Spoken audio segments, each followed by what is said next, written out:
Une femme a transformé un petit garçon en bidon d'huile. Derrière sa mère, absorbée par son téléphone, l'enfant a disparu sans qu'elle ne s'en aperçoive. Deux hommes, témoins de la scène, observent. La mère se retourne. Son fils n'est plus là. Elle s'inquiète et demande à une dame derrière elle. « Madame, s'il vous plaît, avez-vous vu un petit garçon derrière moi ?»« Non, je n'ai vu personne. »« Pourquoi me poses-tu cette question ? Il était juste là, derrière moi, c'est pour ça que je vous ai demandé. »« Alors va chercher ton enfant. »« Je n'ai vu personne. »« Excusez-moi. C'est parce que je vous ai vu derrière moi. »« Non, tu ne devrais pas m'accuser. Je ne suis pas la seule derrière toi. Ne viens pas me déranger. Va chercher ton enfant ailleurs. Je suis juste venu acheter de l'huile pour cuisiner, je n'ai pas ton temps. Tu as compris ? La mère, paniquée, commence à chercher partout. C'est alors que les deux hommes qui avaient tout vu interviennent. « Madame, attendez. Vous cherchez votre enfant, n'est-ce pas ? Oui. Vous l'avez vu ? C'est lui.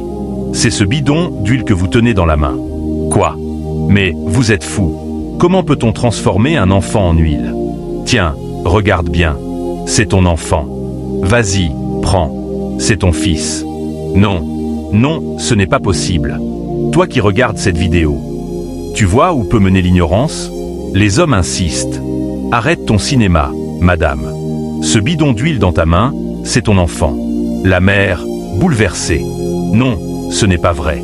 Comment une femme aussi normale peut faire une chose pareille ? Au lieu de m'aider, vous vous moquez de moi. On ne plaisante pas. Tu vois bien que c'est de l'huile, mais nous, on l'a vu faire.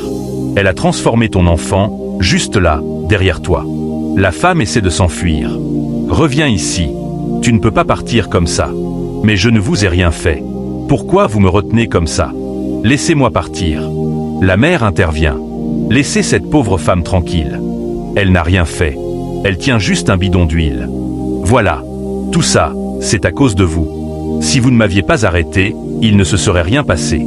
Est-ce que j'ai l'air d'un monstre ? Est-ce que je ressemble à quelqu'un qui transforme les enfants en huile ? Pardon, madame. Pardon. Laissez-la partir, elle n'a rien fait. Mais les hommes la retiennent toujours. Tu n'iras nulle part tant que tu n'auras pas retransformé l'huile en enfant. Heureusement, un prophète arrive. Que se passe-t-il ici ? Pourquoi tout ce vacarme ? Les hommes expliquent. On marchait tranquillement quand on a vu cette femme transformer le fils de cette dame en bidon d'huile. Elle était un peu plus loin, mais on a tout vu. Le prophète se tourne vers la femme. Est-ce vrai ce que ces hommes racontent ? Ils mentent, répond-elle. Mais dès qu'il la regarde dans les yeux, il recule, pris de peur. Tais-toi, lui dit-elle d'une voix glaçante. La mère éclate en sanglots. Le prophète tente de comprendre. Qui es-tu réellement ? Tu vois ce que tu as créé maintenant ? Crache-t-elle. Un prophète ridicule se tient devant moi. Si tu ne m'avais pas arrêté, rien de tout cela ne serait arrivé. Maintenant, je pars. Mais à peine tente-t-elle de fuir, qu'on l'arrête encore une fois. Le prophète insiste. Tu es vraiment sûr de n'avoir rien fait ? Je vous dis que je n'ai rien fait, hurle-t-elle. C'est de l'huile que je tiens dans ma main. Je ne sais pas où vous avez mis votre enfant. Elle tente encore de partir. Mais on la rattrape. Le prophète prend la parole. Calmez-vous tous. Dieu va agir maintenant. Ne vous inquiétez pas. La sorcière réagit, moqueuse. Quel miracle ! Toi, tu as quoi à raconter ? Il y a quel miracle ici ? Laissez-moi partir, j'ai autre chose à faire. Le prophète insiste. Non. Attends. Chaque fois qu'elle essaie de s'enfuir, on la retient. Alors le prophète lui dit. Donne-moi le bidon d'huile que tu tiens dans la main. Elle refuse. Pourquoi devrais-je te donner ce que j'ai payé ? La maman intervient. Donne-le, si tu n'as rien à te reprocher. Calmez-vous, calmez-vous, dit encore le prophète. Donne-moi ce bidon, et on verra si tu dis vrai. Mais elle s'énerve. Je ne donne rien. On la retient encore. Le prophète insiste à nouveau. Si tu n'as rien à cacher, donne-moi ce bidon. Je ne donne rien du tout, répond-elle, furieuse. Une dame intervient. Pourquoi tu refuses si tu n'as rien à cacher ? Elle élève la voix. Donne le bidon. Vite. Si tu ne le donnes pas, tu verras ce qu'on va te faire. Devant son refus, la dame passe derrière elle, lui arrache le bidon des mains et le remet au prophète. Le prophète le prend, recule d'un pas et dit « Éloignez-vous un peu. Je vais prier. » Il ferme les yeux et commence. « Père, je te rends grâce pour cet instant. C'est toi qui vois la fourmi noire, dans la nuit noire, sur la pierre noire. Rien ne t'échappe. Je t'invoque maintenant sur ce bidon. Si ce bidon est vraiment un enfant, qu'il redevienne humain, au nom puissant de Jésus-Christ de Nazareth. Je prie, au nom puissant de Jésus-Christ. Aussitôt, sous les yeux de tous, le bidon reprend forme humaine.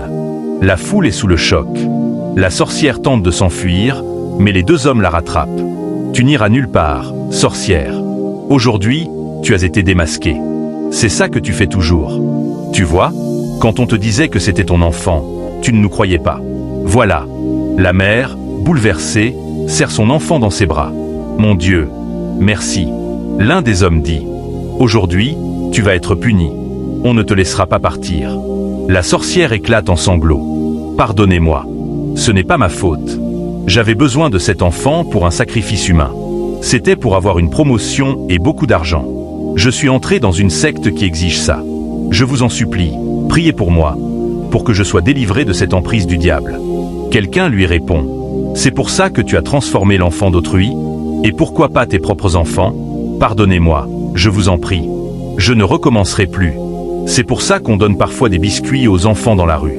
On pose une main sur eux, et ils se transforment. C'est comme ça qu'on monte en grade dans certaines entreprises. Le prophète la fixe droit dans les yeux.